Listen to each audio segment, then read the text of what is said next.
Hi, welcome to HeKate's Crossing. Okay, so we've already explored the root chakra and the sacral chakra of the Chakra Wisdom Tarot by Tori Hartman.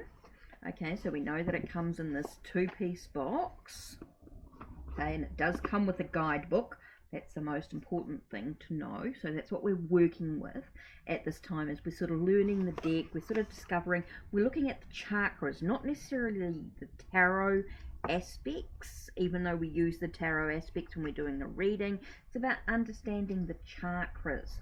Okay, so at this moment, we're looking at the solar plexus. Okay, so this is the third chakra here. Okay, so we're looking at the High Priestess, we're looking at the Hermit, and the Tower. Okay, and we're looking at 3s and 10s.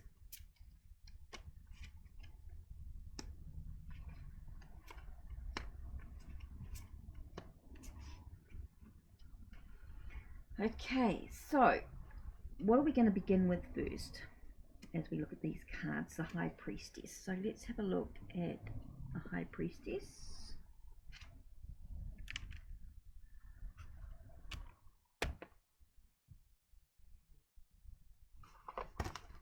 Oops.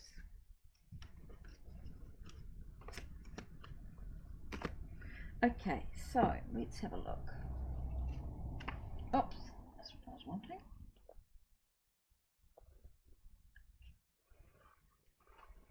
Sorry. Glasses. Right. Okay, so we're looking at the High Priestess. Let's begin with what is the chakra message of the High Priestess. Let's have a look. The High Priestess is the fool who sees who she will become. The priestess is in every woman. She holds the secrets of feminine power and guards them with her instinct. Her mind is sharp and she protects the tools that the fool must learn in order to survive. Will the priestess share her legacy? The third chakra message. The fool holds the image of what she seeks. Though she does not yet know who or what she is looking for, as ideas start occurring to her, she wonders whether this is her brain talking or her intuition. She will become the vision she seeks. Will you? Okay, so that's interesting. Will she become the vision she seeks? Okay, next one is the Hermit. Okay, let's have a look. The fool begins to think for herself. The fool wanders in the darkness with a lantern for light. She will soon discover that what she seeks in her shadow side are all her suppressed emotions. The lantern's light connects with the heavens. She has been guided on this journey. The fool is bathed in orange, an indication that she is in the second chakra of her emotions, using a lantern from the third chakra to see what she needs to. Yet in order to progress, she must find the feelings she has kept hidden, which will be the key to opening her heart. Okay, the key to opening her heart. Okay, and then the Tower card here. Remember, we're only looking at this as reflection. We're going to have to do a lot more study, a lot more working with the deck. So the fool ignores her instinct.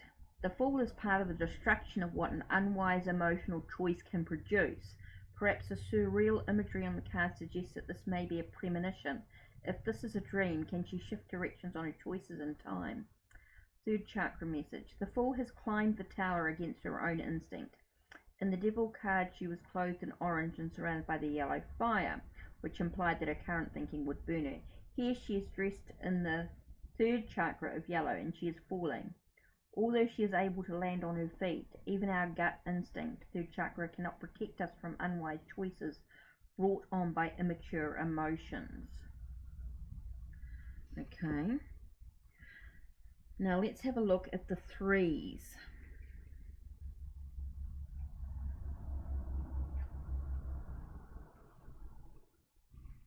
Okay, the third chakra message. Our third chakra is where our gut instinct lies, as well as our thoughts, plans, and the path we take. These cards are concerned with thinking, quick action and responses. The fight or flight reflex may be ignited by the second chakra's emotional reaction to circumstances facing us. but it is the third chakra that we make the decision to take a stand or flee. The third chakra, so in the threes, the third chakra highlights our plans, thoughts and decisions. Planning and rethinking our past emotional choices will be revealed in the 3 cards. When there is a question of how the querent arrived at their choices, look no further than the prior chakra. The more orange you see in the third chakra card, the more it will reveal how much emotion is directing choices being made. Okay, so the first one is, so in the threes, we're looking at 3 of Cups, which is this one here. So this is the card of celebrated collaboration. The women on the card represent celebrating in their own way. There is a sense that their pattern may have some thought behind it. Chakra message: an emotional start indicating and we learn emotion, where we learn emotions from, and the gift we are offered. Follow your instinct. It is not the time to worry about what others think of how you appear. 3 of Coins talks about the master artist's plan is well thought out and in action. Of the 2 women waiting, one is wearing a yellow headdress, indicating that her plan is solid and ready. The final woman wears a red-orange headdress. Oh, I see. So perhaps you're still uncertain in her creative endeavours. Which one are you?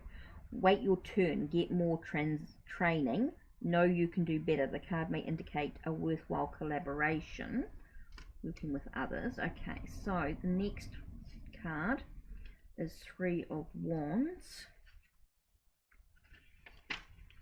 3 of Wands is the card of intentional thought. She sends her emotional energy into the Wands crystal of manifestation.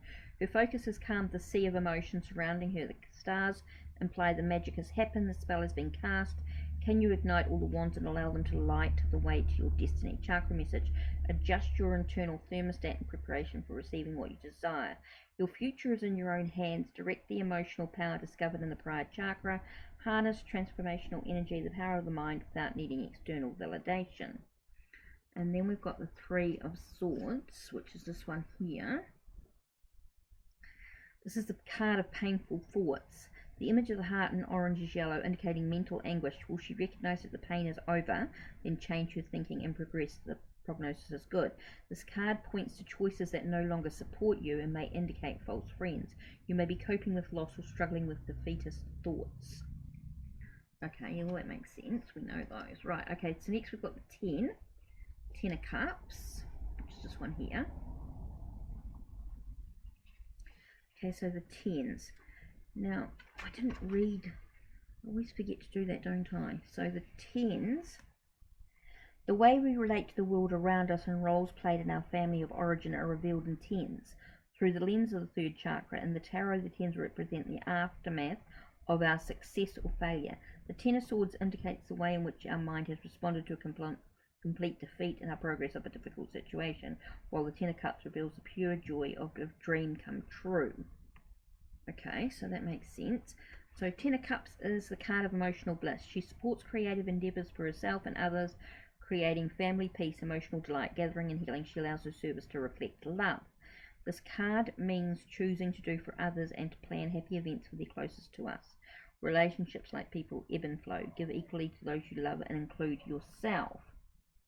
Okay, next one is 10 of Coins, which is this one here, which is the card of ancestral legacy. She has wealth beyond reproach, which she inherits from her ancestry. When she connects the past to her future, the bridge of the 3rd chakra will open her heart. The card implies buried treasure in your heritage.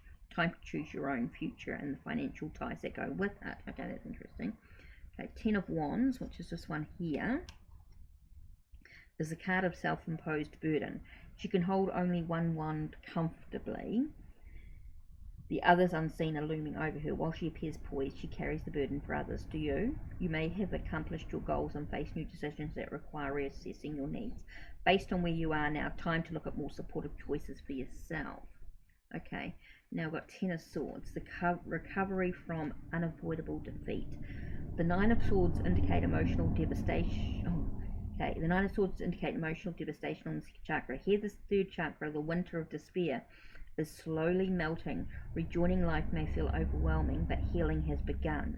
The depth of sorrow is never as great as the love felt. This may be time to recover, hit rock bottom, leave a job, feel the pain lifting.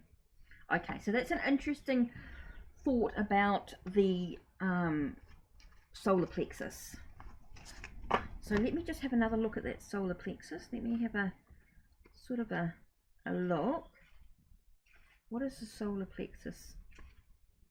Let's reread that again. The third chakra. Our third chakra is where our gut instinct lies, as well as our thoughts, plans, and the path we take. These concerned with thinking, quick action, and responses. The fight or flight reflex. Okay, may be ignited by the second chakra's emotional reaction to circumstances facing us, but it's the third chakra that make the decision to take the stand or flee. Okay, this is about making the decisions to stand or flee. Okay, so let's have a look. What card, 2 cards, are we going to reflect on during this process?